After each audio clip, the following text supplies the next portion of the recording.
Alright guys, I think that about wraps up our deal. Crash, Captain Price, Spyro, Tony, welcome to the Xbox family.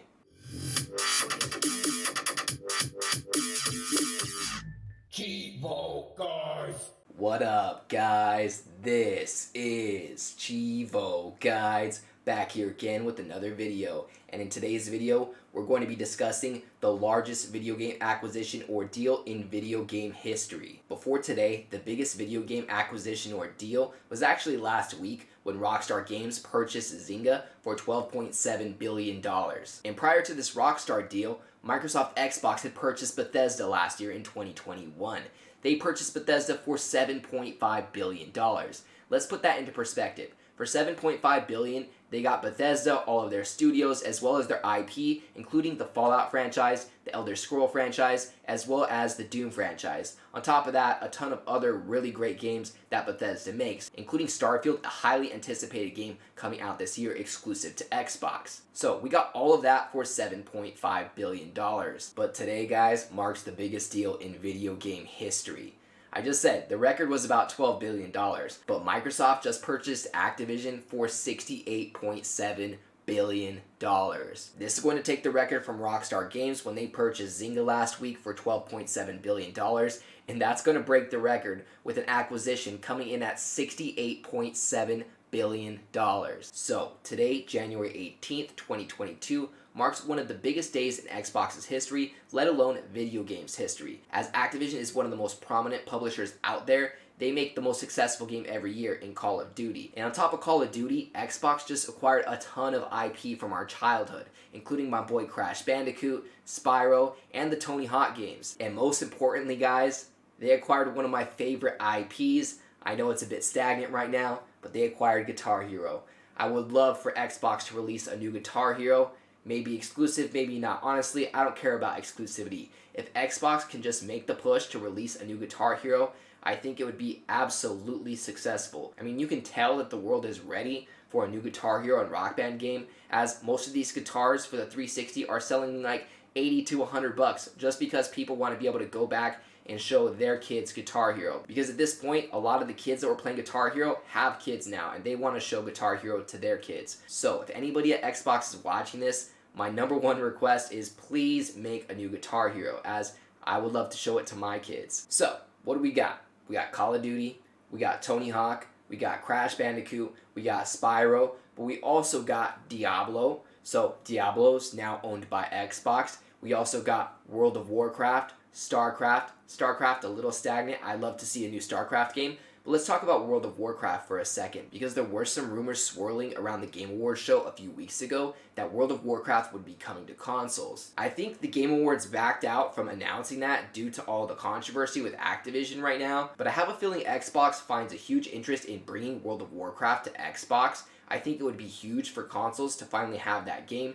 I know it's super old, but it has one of the longest lasting fan bases in video games, and personally I've never played World of Warcraft and I never got into that, but I have some friends that have got into it, and if I know one thing about World of Warcraft, I know that the fans are super hardcore. So I think as long as you allow keyboard and mouse on console, you'll find a lot of players playing on console, especially if you get perks with Game Pass and things like that. So let's run through these again. Most importantly, we got Call of Duty, we got Crash Bandicoot, we got Spyro, Tony Hawk, Guitar Hero, World of Warcraft, StarCraft, Diablo, and then we have Overwatch, which is probably the number one game in esports for a couple years now. And if Overwatch 2 ends up being an Xbox exclusive or Xbox and PC exclusive, I think there might be a riot. Honestly, I think if any of these big franchises end up being exclusive to Xbox, there's gonna be a lot of people pissed off about it. Frankly, I think if any of these franchises go Xbox exclusive, there's gonna be a ton of controversy about that, a lot of hate from PlayStation fans, but you know, they do the same thing. I love Spider-Man, and to be able to play a Spider-Man game, I have to play it on PlayStation. So exclusivity is just the name of the game, and Xbox is being super competitive right now. I mean, let's imagine a few scenarios here. Imagine if Call of Duty, of them all, ended up being an Xbox exclusive, or even launching a few months early on Xbox. That would be absolutely crazy. I think it'd be a ton of value for Xbox, as Call of Duty is the number one selling game every single year for like the last 10 years. So acquiring Call of Duty and making it an exclusive would be the biggest move in video game history. Do I think they're going to do that? Honestly, I'm kind of 50-50. I can't imagine them being that savage and taking Call of Duty as an exclusive. I would totally back it, but I mean, obviously they make a lot of money by selling Call of Duty games on PlayStation, but you know, Phil Spencer said it best. I'm going to go ahead and play the clip of what he said about exclusivity when it came to the Bethesda deal, because there was a ton of people hoping, please Elder Scrolls, please Fallout, please Doom, don't end up being an Xbox exclusive. But I hate to tell you, those games are going to end up being Xbox exclusives. Phil Spencer said it best. I'm going to go ahead and roll the clip. So I'm going to try to be as clear as I can, because that's what I just think it's fair.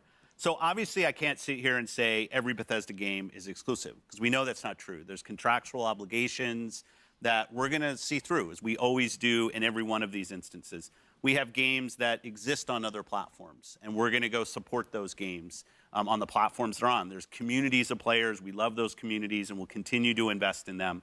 And even in the future, there might be things that have either contractual things or legacy on different platforms that we'll go do.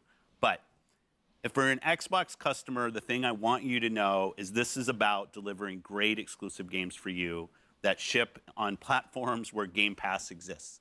And that's our goal. That's why we're doing this. That's the root of this partnership that we're building. You heard it straight from Phil. He said that the Bethesda acquisition was about bringing great exclusive games on platforms where Xbox Game Pass exists. Keywords there, great exclusive games. They're not out there spending $68 billion to let Call of Duty, Crash Bandicoot, Spyro, Tony Hawk on PlayStation. I mean, at that point, they would just cut an exclusivity deal for whatever game they're interested in. You think they're going to spend $68 billion to let Call of Duty on PlayStation?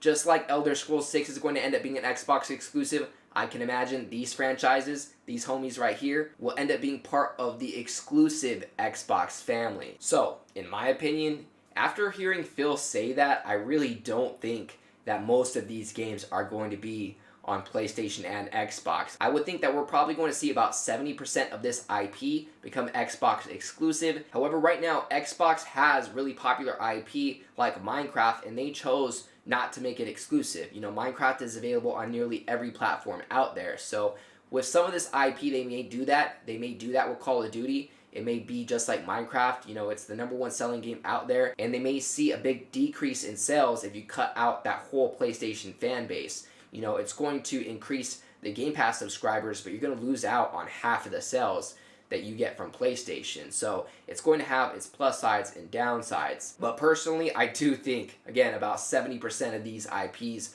are going to end up being Xbox exclusive. So what was formerly PlayStation's Mascot in Crash Bandicoot and Spyro are about to be Xbox's Mascots. So if Call of Duty goes Xbox exclusive, there's going to be a riot. There's going to be a ton of hate from the hardcore PlayStation fans. If Crash Bandicoot or Spyro end up being Xbox exclusive, also going to be a ton of drama around that, as those were the initial mascots for PlayStation 1. On top of that, we have series like Tony Hawk, Guitar Hero. I think those would be great Xbox exclusives. However, I would feel bad for the PlayStation fans that are going to miss out on those games, just because I'm big into nostalgia and playing old franchises that I used to love, and Guitar Hero and Tony Hawk really strike that nostalgia for me. So I would hate to see people miss out on games like that.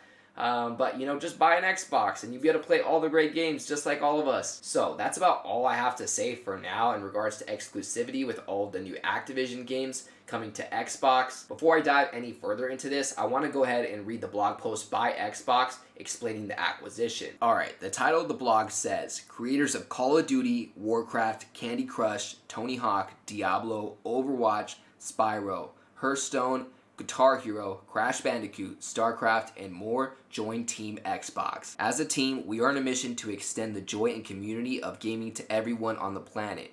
We all know that gaming is the most vibrant and dynamic form of entertainment worldwide, and we've experienced the power of social connection and friendship that gaming makes possible. As we pursue that mission, it is incredibly exciting to announce that Microsoft has agreed to acquire Activision Blizzard. Over many decades, the studios and teams that make up Activision Blizzard have earned vast wellsprings of joy and respect from billions of people all over the world. We are incredibly excited to have the chance to work with the amazing, talented, dedicated people across Activision Publishing, Blizzard Entertainment, Beenox, Demonware, Digital Legends, High Moon Studios, Infinity Ward, King, Major League Gaming, Radical Entertainment, Raven Software, Sledgehammer Games, Toys for Bob, Treyarch, and every other team across Activision Blizzard. Real quick pause on that. You heard what I just said. I just listed 14 different developers that are included in this Activision Blizzard deal. So we're adding 14 studios to Xbox. That's absolutely insane. Back to the vlog. Until this transaction closes, Activision Blizzard and Microsoft Gaming will continue to operate independently. Once the deal is complete, the Activision Blizzard business will report to me as CEO, Microsoft Gaming. I think they're referring to Phil. Upon close, we will offer as many Activision Blizzard games as we can within Xbox Game Pass and PC Game Pass. Both new titles and games from Activision Blizzard's incredible catalog. We also announced today that Game Pass now has more than 25 million subscribers. As always, we look forward to continuing to add more value and more great games to Game Pass. Alright, another pause. That's the other huge impact that this is going to have for us as a consumer, is Activision and Game Pass. We're going to start to see a ton of Activision games enter Game Pass. Same thing happened with Bethesda. Once Bethesda was officially acquired by Xbox, we started to see the whole Bethesda catalog enter Game Pass permanently, meaning that anything made by Bethesda, you can play as long as you have a subscription to Xbox Game Pass. And they're pretty much confirming the same thing right here in this blog post.